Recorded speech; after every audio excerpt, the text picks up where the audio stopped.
नमस्कार, स्वागत है आप सभी का। मैं हूं कृतिका और देश का सबसे भरोसेमंद चैनल डीडी न्यूज पर लेकर हाजिर हूं आपका अपना पसंदीदा शो खबरों का सरपंच न्यूज पंच। जी हां, इस कार्यक्रम के जरिए हम आप तक हर रोज पहुंचाते हैं वो तमाम खबरें जिन पर रहती है हम सभी की नजर। लेकिन न्यूज पंच में सिर्फ खबर नहीं होती, बल्कि होती है खबरों की पूरी पड़ताल। तथ्यों और आंकड़ों के जरिए आपको समझाते हैं खबर का हर एक बिंदु, साथ ही ग्राउंड जीरो पर मौजूद अपनी टीम से जानते हैं एक एक अपडेट। होती है हर खबर पर हमारी पैनी नजर, और आज न्यूज पंच के जरिए जिन प्रमुख खबरों पर रहेगी हमारी नजर, सबसे पहले कर लेते हैं उन प्रमुख खबरों का रुख। तो आज न्यूज पंच के जरिए जिन प्रमुख खबरों पर रहेगी हमारी नजर, उसमें सबसे पहली खबर है महाकुंभ से जुड़ी। जी हां, जहां पर कल जो हादसा हुआ, उस हादसे के बाद में अब कई सारे बड़े बदलाव किए गए हैं, और क्या कुछ ये बड़े बदलाव प्रशासन की तरफ से किए गए हैं बताएंगे विस्तार से आपको इस खबर में। लेकिन इसके साथ ही जो दूसरी प्रमुख खबर है वो है दिल्ली से जुड़ी। जी हां, जहां पर दिल्ली के अंदर अब कहीं ना कहीं आम आदमी पार्टी को इस वक्त साइकिल का सहारा मिलता हुआ नजर आ रहा है, यानी कि समाजवादी पार्टी का सहारा मिल रहा है। तो विस्तार से बात होगी इस खबर को लेकर भी। लेकिन साथ ही जो तीसरी प्रमुख खबर है वो है पंजाब से जुड़ी, जहां दिल्ली के अंदर पंजाब नंबर की गाड़ी मिली है, जिसमें से कैश भी बरामद किया गया, शराब की बोतलें इसमें से बरामद की गई हैं, और अब इस पूरे मामले पर बवाल हो रहा है। अलग अलग प्रतिक्रियाएं सामने आ रही हैं। क्या है पूरी खबर बताएंगे विस्तार से आपको। लेकिन इसके साथ ही जो चौथी प्रमुख खबर है वो है अंतर्राष्ट्रीय जगत से जुड़ी, जहां कहीं ना कहीं अमेरिका से ये खबर है सलाखों के पीछे होंगे अब अवैध प्रवासी। जी हां, ये बड़ा आदेश इस वक्त डोनाल्ड ट्रंप की तरफ से दिया गया है, और कौन सी होंगी ये सलाखें बताएंगे विस्तार से आपको। तो इन प्रमुख खबरों पर रहेगी आज हमारी नजर न्यूज पंच के जरिए। चलिए शुरुआत कर लेते हैं सबसे पहले न्यूज पंच की, जहां आपको बता दें कि महाकुंभ में हर रोज लाखों की संख्या में श्रद्धालु पहुंच रहे हैं, और आज महाकुंभ का 18वां दिन है। बीते कल की अगर हम बात करें तो 7,64,00,000 श्रद्धालुओं ने मौनी अमावस्या के मौके पर आस्था की डुबकी लगाई है। तो वहीं भारी भीड़ के चलते बुधवार तड़के भगदड़ जैसे हालात भी बने, और घायलों को तुरंत एम्बुलेंस द्वारा अस्पताल में भर्ती कराया गया था। मेला प्रशासन की तरफ से बताया गया कि इस हादसे में 30 लोगों की मौत हो गई और 60 लोग घायल हैं। इस हादसे के बाद मुख्यमंत्री योगी आदित्यनाथ ने इस घटना को दुखद बताते हुए 25-25 लाख रुपए की आर्थिक सहायता का ऐलान किया।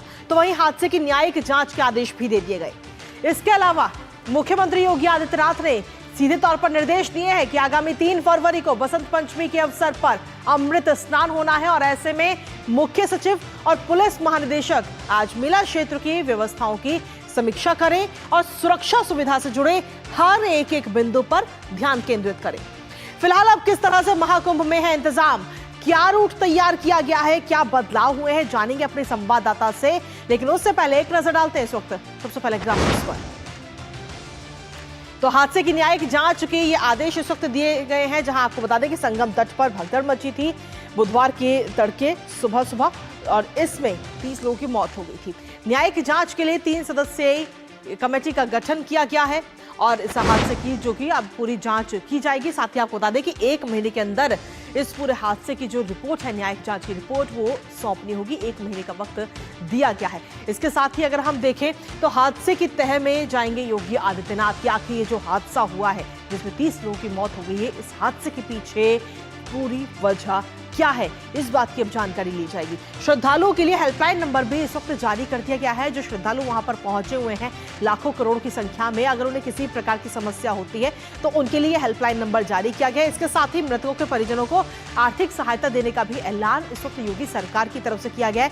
25-25 लाख रुपए की आर्थिक सहायता की जाएगी। साथ ही आशीष गोयल, भानु गोस्वामी की तैनाती भी की गई है वहां पर, आपको बता दें। तो कुल मिलाकर हादसे की न्यायिक जांच के आदेश दिए गए हैं। इसके साथ ही 5 विशेष सचिव भी चाक चौबंद व्यवस्था में जुटे हुए हैं। इसके साथ ही आपको बता दें कि गाइडलाइंस भी जारी किए गए। हादसे के बाद में सख्त गाइडलाइंस जारी हुई हैं। वो गाइडलाइंस क्या है वो भी आपको बताते हैं। इन गाइडलाइंस में सबसे प्रमुख है कि मेला क्षेत्र से बाहर जाने वाला जो रास्ता है, उस रास्ते पर यातायात ना रुके, यातायात जो है वो सुचारू रूप से संचालित होता रहे।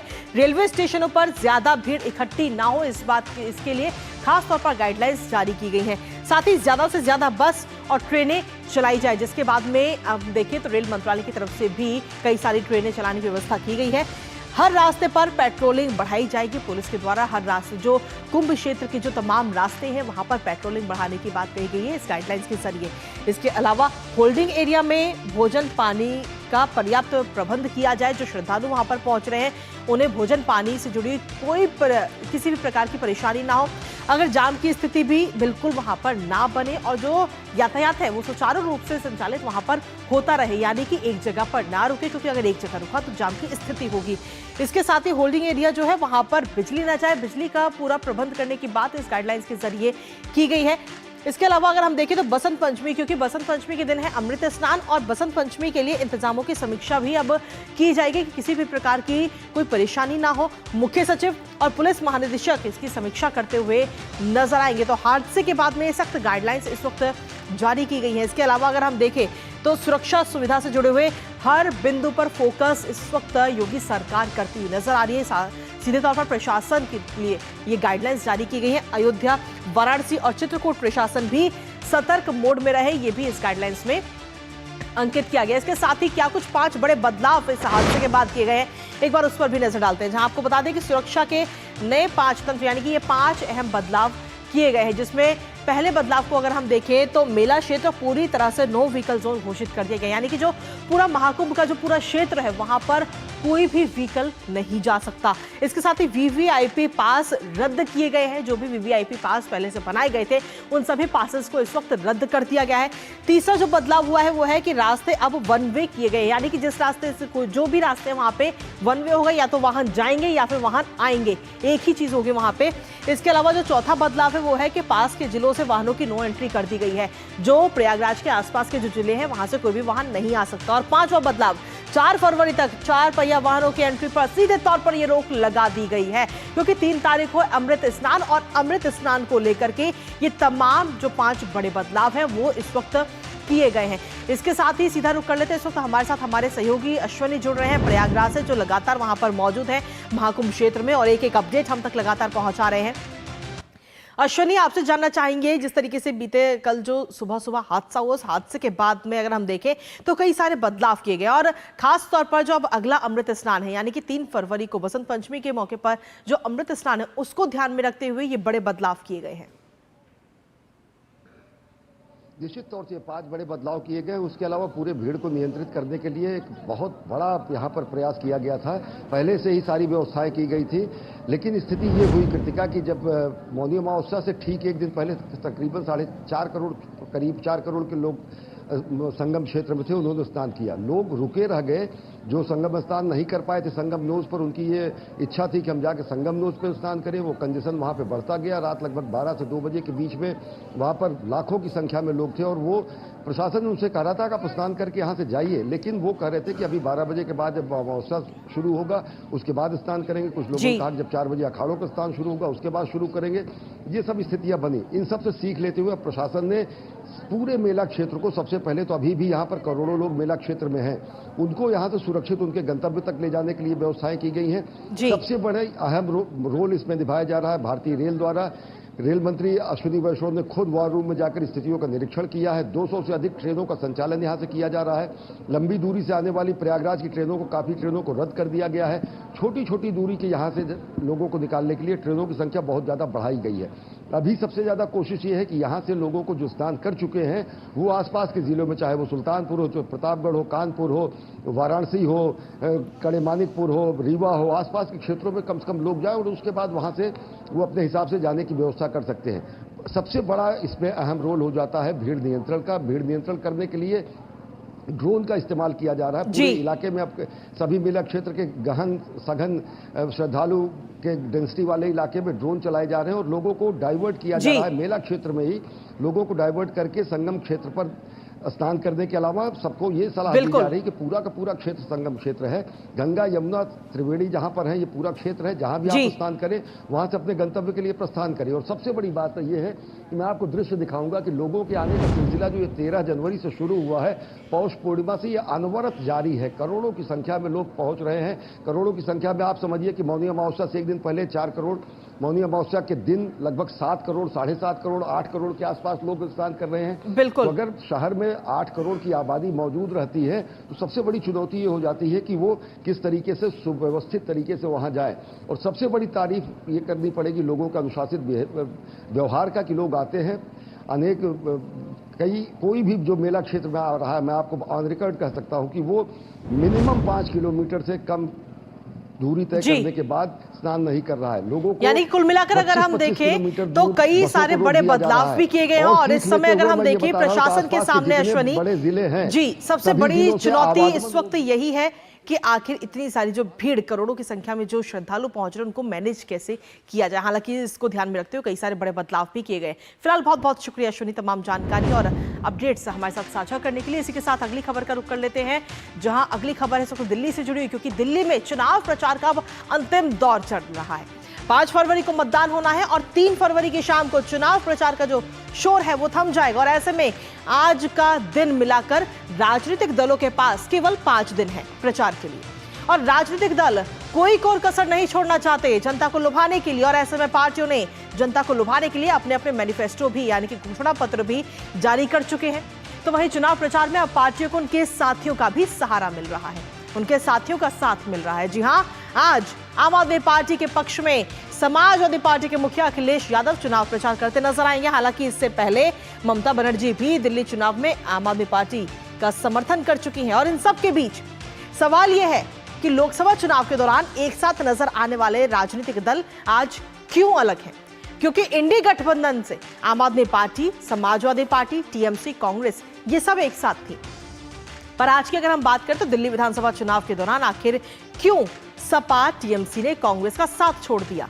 आज दिल्ली में कांग्रेस क्यों अलग थलग नजर आ रही है? करेंगे इस पर चर्चा, लेकिन उससे पहले आपको दिखाते हैं कि कैसे राजनीतिक दल दे रहे हैं आम आदमी पार्टी का समर्थन ग्राफिक्स के जरिए। तो कहीं ना कहीं साइकिल पर सवार है इस वक्त आम आदमी पार्टी, क्योंकि दिल्ली चुनावों में अब हो चुकी है अखिलेश यादव की एंट्री। समाजवादी पार्टी के मुखिया हैं अखिलेश यादव और जिनकी अब एंट्री हो चुकी है। आम आदमी पार्टी के लिए रोड शो करते हुए आज अखिलेश यादव नजर आएंगे। एक साथ मंच साझा करेंगे अरविंद केजरीवाल और अखिलेश यादव। इसके साथ ही हम देखें तो पार्टी सांसद संजय सिंह ने इस बात की पूरी जानकारी दी थी कि अखिलेश यादव जो है वो दिल्ली विधानसभा चुनाव में नजर आएंगे, चुनाव प्रचार करते हुए आम आदमी पार्टी के पक्ष में। अरविंद केजरीवाल के साथ रोड शो करेंगे अखिलेश यादव, यानी कि कुल मिलाकर इस वक्त झाड़ू और सीधे तौर पर हम देखिए तो साइकिल एक साथ नजर आ रही है। इसके अलावा रिठाला और किराड़ी विधानसभा क्षेत्र में ये रोड शो होगा, जहां पर ये दोनों नेता एक साथ मंच साझा करते हुए नजर आएंगे। यानी कि इस वक्त आम आदमी पार्टी को मिल चुका है समाजवादी पार्टी का सहारा। हालांकि इससे पहले भी हम देखें तो आम आदमी पार्टी का समर्थन अखिलेश यादव कर चुके हैं और लगातार सवाल खड़े हो रहे थे इंडी गठबंधन के नेतृत्व को लेकर के। सपा सांसद इकरा हसन भी कहीं ना कहीं चुनाव प्रचार करती हुई नजर आएंगी। इसके अलावा यानी कि हम देखें तो समाजवादी पार्टी के जो तमाम अन्य नेता हैं वो भी चुनाव प्रचार कर रहे हैं। सांसद धर्मेंद्र यादव भी आम आदमी पार्टी के लिए वोट मांगते हुए नजर आएंगे। इसके साथ ही चलिए अब आगे बढ़ लेते हैं, जहां अगली खबर का रुख करते हैं। इसके साथ ही जहां आपको बता दें कि पंजाब नंबर की एक गाड़ी मिली है दिल्ली के अंदर, जिस पर पंजाब सरकार भी लिखा हुआ है। आप तस्वीरों में आप देख पा रहे होंगे कि पंजाब सरकार भी इस पे लिखा है। और इस गाड़ी को लेकर काफी ज्यादा बवाल हो रहा है, क्योंकि इस गाड़ी से मिले हैं इस वक्त काफी सारा कैश और शराब की बोतलें। कॉपरटिकस मार्ग पर पंजाब भवन के पास ये गाड़ी मिली है। गाड़ी से 8 लाख रुपए कैश बरामद किया गया, साथ ही शराब की बोतलें भी, और उसकी तस्वीर भी इस वक्त हम आपको दिखा रहे हैं। आप समझ सकते हैं कि और इसके साथ ही आम आदमी पार्टी के जो झंडे हैं वो भी यहाँ पर मिले हैं। गाड़ी पे पंजाब सरकार लिखा हुआ है। और अब ये वीडियो सामने के आने के बाद में ये वीडियो क्योंकि सोशल मीडिया पर काफी इस वक्त छाया हुआ है, जिसको लेकर अलग अलग प्रतिक्रियाएं भी आ रही हैं। गाड़ी के अंदर से आम आदमी पार्टी के चुनावी पोस्टर भी बरामद किए गए हैं। तो कैश भी मिला, साथ ही चुनावी पोस्टर भी मिले हैं, शराब की बोतलें मिली है। फिलहाल अब अवैध फंडिंग की आशंका को लेकर के जांच में पुलिस इस वक्त जुटी हुई है। और इस वीडियो के सामने आने के बाद में कई सारी प्रतिक्रियाएं भी सामने आ रही है। एक बार वो प्रतिक्रिया आपको सुनाते हैं कि आखिर रमेश पिधूड़ी, संदीप दीक्षित और प्रियंका कक्कड़ की तरफ से क्या कुछ कहा जा रहा है, वो एक बार आपको सुनाते हैं। पंजाब में आम आदमी पार्टी की सरकार है और पंजाब की गाड़ी में नोटों की गड्डियां और केजरीवाल का सामान मिला है और शराब की पेटियां मिली हैं, तो केजरीवाल जी अपने गिरबान में झांक कर और देख कर बताएं अब कि अब दिल्ली के लोगों को क्या करना चाहिए।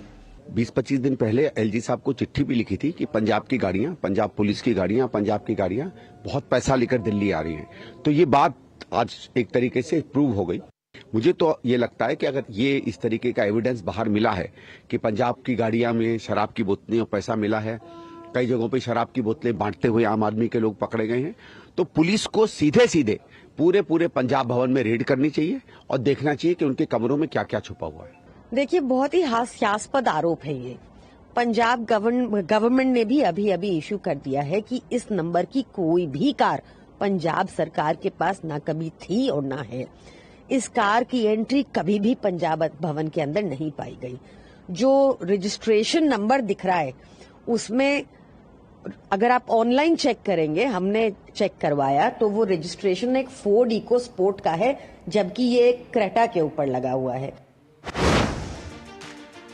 तो आपने सुना कि किस तरीके से प्रियंका कक्कड़ इस पूरे मामले पर अपनी सफाई देती हुई नजर आ रही है, लेकिन फिलहाल आरोप तमाम सारे लग रहे हैं और कई सारे सवाल भी खड़े हो रहे हैं। ताजा अपडेट ले लेते हैं। इस वक्त हमारे साथ हमारे सहयोगी मुकेश शुक्ला और साथी निशांत राय इस वक्त जुड़ रहे हैं ताजा अपडेट के साथ। सीधा उनका रुख करेंगे। मुकेश, सबसे पहले आपके पास आना चाहेंगे और जानना चाहेंगे कि जिस तरीके से ये पूरा वीडियो सामने आया है, एक पंजाब सरकार जिस पे लिखा हुआ है, एक गाड़ी सामने आती है और उस गाड़ी के अंदर से बरामद होता है काफी सारा कैश, शराब की बोतलें और साथ ही आम आदमी पार्टी के चुनावी पोस्टर। हालांकि इसको लेकर आम आदमी पार्टी अपनी सफाई भी पेश कर रही है। बिल्कुल, ये कल शाम की या यूं कहें कि 8 बजे के आसपास की घटना है, जब दिल्ली पुलिस की स्पेशल टीम ने इनको कोपरनिकस मार्ग के पास तिलक मार्ग थाने में पकड़ा और उसके बाद ये कार्रवाई शुरू हुई। ये पैम्पलेट, ये कैश मिला। जिस तरह से आम आदमी पार्टी कह रही है उनकी गाड़ी नहीं है, दिल्ली पुलिस ने भी इस फेक रजिस्ट्रेशन कार का जो है इंक्वायरी करनी शुरू कर दिया है और फेक रजिस्ट्रेशन नंबर प्लेट को लेकर के भी उन्होंने एफआईआर की है। लेकिन अब ये जांच का विषय है, क्योंकि उस समय मौके पर जो लोग भी वहां मौजूद थे वो कार छोड़ करके वहां से फरार हो गए। ऐसे में ये जांच की जा रही है कि वो कार वहां पर कहां से लेकर के आई गई। पंजाब सरकार लिखा हुआ है, तो वो पंजाब सरकार का किस तरह से इस्तेमाल हो रहा था। अगर प्रियंका कक्कड़ कह रही है कि कार पंजाब सरकार की नहीं है, इसका गलत इस्तेमाल हुआ है। वहीं संदीप दीक्षित ने भी लेटर लिख करके कहा था कि इसकी जांच कराई जाए कि लगातार पंजाब भवन में अवैध रूप से पैसों की तस्करी हो रही है, शराब की तस्करी हो रही है। अगर वहां पर रेड डाली जाएगी तो बहुत सारी चीजें निकलेंगी। रमेश बिदुड़ी ने कहा, वीरेंद्र सचदेवा ने कहा कि जिस तरह से आम आदमी पार्टी पहले शराब बेचती थी, शराब घोटाले में आई, अब वो दिल्ली की जनता को शराब के दम पर खरीदने की कोशिश कर रही है। यानी आरोप प्रत्यारोप लग रहा है। लेकिन अभी ये जांच का विषय है कि ये पैम्पलेट जो ये साबित करते हैं कि आम आदमी पार्टी के कार्यकर्ता इसको इस्तेमाल कर रहे थे, अगर वो गिरफ्तारी में आते हैं, गिरफ्तार किए जाते हैं, तो दूध का दूध और पानी का पानी हो जाएगा। बिल्कुल, हालांकि अब इसके लिए जांच लगातार जारी है और इंतजार करना होगा उस जांच रिपोर्ट का। फिलहाल मुकेश आपके पास वापस आएंगे, लेकिन उससे पहले निशांत राय का रुख कर लेते हैं। निशांत, अगर हम देखें तो आम आदमी पार्टी के पक्ष में आज चुनाव प्रचार करते हुए अखिलेश यादव नजर आएंगे, यानी कि सपा का साथ इस वक्त आम आदमी पार्टी को मिल रहा है और इसके साथ ही टीएमसी का साथ भी कहीं ना कहीं मिलता हुआ नजर आ रहा है। लेकिन कांग्रेस से आखिर क्यों दूरी है? क्योंकि हमने देखा था लोकसभा चुनाव के दौरान पूरा एक बड़ा इंडी गठबंधन निकलकर सामने आया था और अब दिल्ली विधानसभा चुनावों के दौरान ये सब अलग थलग क्यों पड़ते हुए नजर आ रहे हैं? देखिए, इंडी गठबंधन के लिए ये कहना गलत नहीं होगा कि कहीं की ईंट कहीं का रोड़ा, भानुमति ने कुनबा जोड़ा। लेकिन ईंट और रोड़े तो साथ में आ गए हैं, भानुमति को अलग कर दिया गया है, क्योंकि कांग्रेस सबसे बड़ी पार्टी थी, 99 सीटें उसकी लोकसभा चुनाव में आई थी। उसके बावजूद चाहे टीएमसी हो, चाहे समाजवादी पार्टी हो, चाहे आम आदमी पार्टी हो, उससे अलग हो चुकी है। और सबसे बड़ी बात है कि जिस तरीके से हमने विधानसभा चुनाव में इससे पहले भी देखा था कि मध्य प्रदेश में कांग्रेस और समाजवादी पार्टी के बीच जो तकरार हुई थी, उसका असर अब दिल्ली चुनाव में देखने को मिल रहा है। समाजवादी पार्टी पूरी ताकत के साथ आम आदमी पार्टी के साथ खड़ी हुई नजर आ रही है। अखिलेश यादव खुद तो आ ही रहे हैं, साथ ही अपनी पार्टी के तमाम नेताओं को उन्होंने दिल्ली में अलग अलग जगह जिम्मेदारी भी दी है कि वो आम आदमी पार्टी की मदद करें। तो यह दिखलाता है कि किस तरीके से कांग्रेस के खिलाफ आम आदमी पार्टी और समाजवादी पार्टी फिलहाल दिल्ली में चुनाव लड़ते हुए नजर आ रही है। अखिलेश यादव का आना यहां पर इसलिए महत्वपूर्ण हो जाता है कि उत्तर प्रदेश के खासकर पूर्वांचल के बड़ी संख्या में लोग दिल्ली में रहते हैं और चाहे किराड़ी हो, चाहे रिठाला हो, जहां आज वो रैली या रोड शो करने जा रहे हैं अरविंद केजरीवाल के साथ, वहां पर बड़ी संख्या में ऐसे लोग हैं जो प्रभावित भी होंगे। तो ऐसे में इसका सबसे बड़ा नुकसान जो होगा वो गैर बीजेपी जो वोटर हैं वो कहीं ना कहीं कांग्रेस से छिटक कर आम आदमी पार्टी और समाजवादी पार्टी के साथ जा सकते हैं। ये एक नुकसान कांग्रेस को यहां पर साफ तौर पर हो रहा है। दूसरी तरफ जो बीजेपी का वोटर है, जो यूपी में एक तरीके से इंटैक्ट रहता है बीजेपी के साथ, अखिलेश यादव के चुनावी मैदान में कूदने के बाद से खासकर जो उत्तर प्रदेश के लोग हैं वो यहां पर बीजेपी से जुड़ते हुए जरूर दिखाई देंगे, जो लगातार समाजवादी पार्टी के खिलाफ रहे हैं। तो ऐसे में इस समीकरण का एक तरफ कांग्रेस को ज्यादा नुकसान होता हुआ दिखाई दे रहा है, तो दूसरी तरफ बीजेपी को इसमें थोड़ा बहुत लाभ भी नजर आ रहा है। चलिए, बहुत बहुत शुक्रिया निशांत, तमाम जानकारी और अपडेट्स हमारे साथ साझा करने के लिए। और साथ ही मुकेश, आपका भी बहुत बहुत शुक्रिया तमाम जानकारी हमारे साथ साझा करने के लिए। इस खबर पर अपनी नजर आप दोनों लगातार बनाएं। और इसी बीच न्यूज पंच में वक्त एक छोटे से ब्रेक का हो गया, लेकिन कहीं मत जाएगा क्योंकि ब्रेक के उस पर आपको बताएंगे कि ट्रंप की तरफ से अवैध प्रवासियों को लेकर एक बड़ा आदेश इस वक्त जारी किया गया, बड़े एक्शन में नजर आ रहे हैं। क्या है वो एक्शन, क्या है वो आदेश, बताएंगे विस्तार से, लेकिन रुकते एक छोटे से ब्रेक के लिए।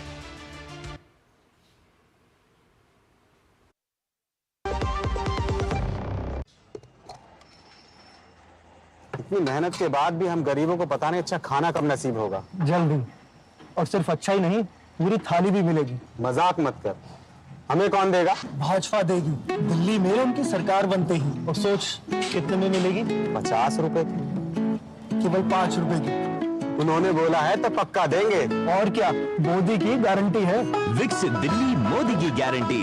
5 फरवरी को कमल का बटन दबाएं, भाजपा को जिताएं। जब धरती चीर कर निकलता है लोहे का पत्थर और मिलता है मोंगिया के जोश से, फिर तपता है, पिघलता है और बनता है फौलाद। अब होता है सरिया सारी खूबियों के साथ। मोंगिया स्टील, मजबूत देश का मजबूत सरिया। और ब्रेक के बाद एक बार फिर से स्वागत है आप सभी का। अगली खबर है अंतर्राष्ट्रीय जगत से जुड़ी। जी हां, जहां अमेरिका में अवैध प्रवासियों को लेकर ट्रंप शुरू से ही काफी सख्त नजर आ रहे हैं। राष्ट्रपति बनने के बाद से ही उन्होंने अवैध प्रवासियों पर कार्रवाई के आदेश दिए थे और अब कहा जा रहा है कि अमेरिका अवैध प्रवासियों को ग्वांतानामो जेल में भेजेगा। राष्ट्रपति डोनाल्ड ट्रंप का कहना है कि अवैध प्रवासियों को घर देने के लिए ग्वांतानामो बे का इस्तेमाल किया जाएगा।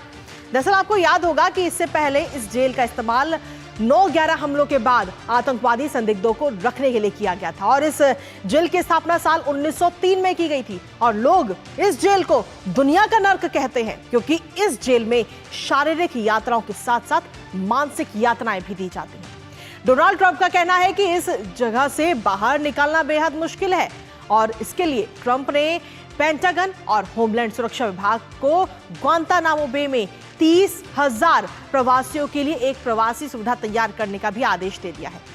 डोनाल्ड ट्रंप द्वारा दिए गए इस आदेश पर करेंगे चर्चा, लेकिन उससे पहले ग्राफिक्स के जरिए आपको दिखाते हैं ट्रंप का क्या कुछ है आदेश। तो ट्रंप की तरफ से अब यह आदेश दिया गया और कहीं ना कहीं अमेरिका में अवैध प्रवासियों को लेकर डोनाल्ड ट्रंप बेहद सख्त नजर आ रहे हैं। अवैध प्रवासियों को अब जेल भेजा जाएगा, यानी कि सबसे खतरनाक जेल जो है ग्वांतानामो बे जेल जो है वहां पर अब इन सभी अवैध प्रवासियों को भेजा जाएगा। इसके लिए सीधे तौर पर आदेश दिए गए। इसके साथ ही ट्रंप ने लेकिन ब्रिले एक्ट पर हस्ताक्षर करके इसको पूर्ण रूप से कानून का रूप भी दे दिया गया है। डोनाल्ड ट्रंप की तरफ से ट्रंप ने पेंटागन और होमलैंड सुरक्षा विभाग को सीधे तौर पर यह आदेश दिया है कि जो अवैध प्रवासी हैं उनके लिए इस जेल को तैयार किया जाए। ग्वांतानामो बे में 30,000 लोगों के रहने के लिए जो प्रवासी सुविधा है वो तैयार करने का ये आदेश इस वक्त डोनाल्ड ट्रंप की तरफ से दिया गया है, जिससे कहीं ना कहीं प्रशासन जो है पहले से ही मौजूद है और सुविधा को और इसका विस्तार अब किया जाएगा। तो डोनाल्ड ट्रंप के आदेश के बाद में अब ये सुविधा तैयार की जाएगी कि जो अवैध प्रवासी हैं उनको वहां पर शिफ्ट किया जाए। आव्रजन एवं सीमा शुल्क प्रवर्तन एजेंसी जो है वो इसका पूरा संचालन किया जाए। इसके साथ ही आपको बता दें कि जेल आखिर क्या है। ग्वांतानामो जेल जिसकी हम लगातार बात कर रहे हैं वो क्या है।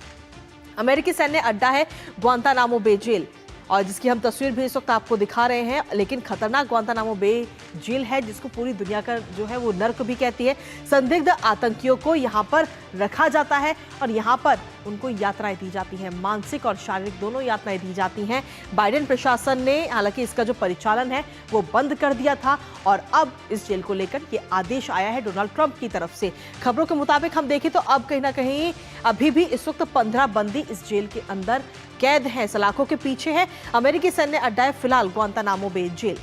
इसके साथ ही अगर हम देखें तो कई सारे सवाल भी इसके बाद खड़े होते हैं। इसके साथ ही ट्रंप ने क्या कुछ कहा है वो भी आपको बता देते हैं ग्राफिक्स के जरिए। लेकिन इसके साथ ही हमारे साथ में हमारे सहयोगी भी अब से कुछ ही देर में जुड़ेंगे।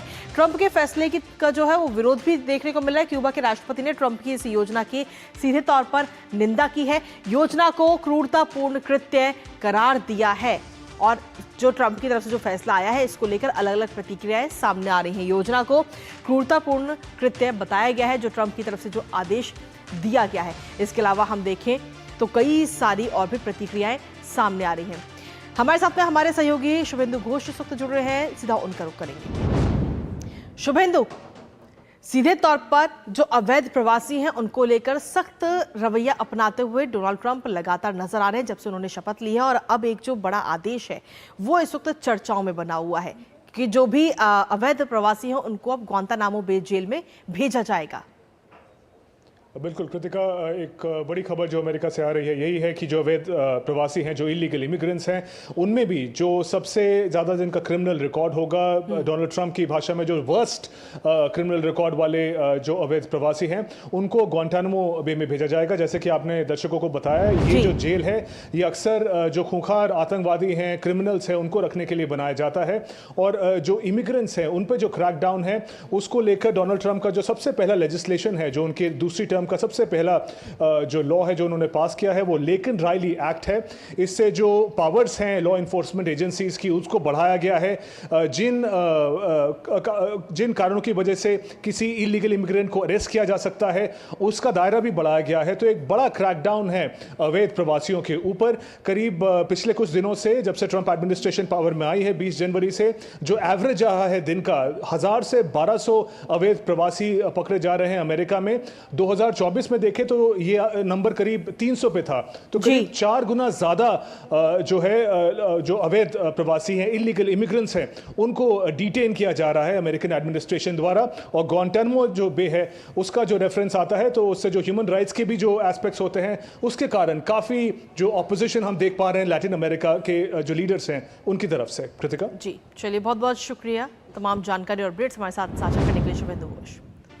तो सीधे तौर पर देखें तो ये बड़ा आदेश इस वक्त दिया गया। हालांकि इस आदेश को लेकर अलग अलग प्रतिक्रियाएं भी सामने आ रही हैं। जिस तरीके से कहा जा रहा है कि ये जो आदेश दिया गया है वो बेहद ही क्रूरतापूर्ण कृत्य है। हालांकि इस खबर पर हमारी नजर लगातार बनी रहेगी, लेकिन इसी के साथ फिलहाल न्यूज पंच में मुझे और हमारी पूरी टीम को दीजिए अनुमति इस वादे के साथ कि 2 बजे फिर होगी आपसे मुलाकात कुछ और अहम खबरों के साथ। तब तक के लिए नमस्कार।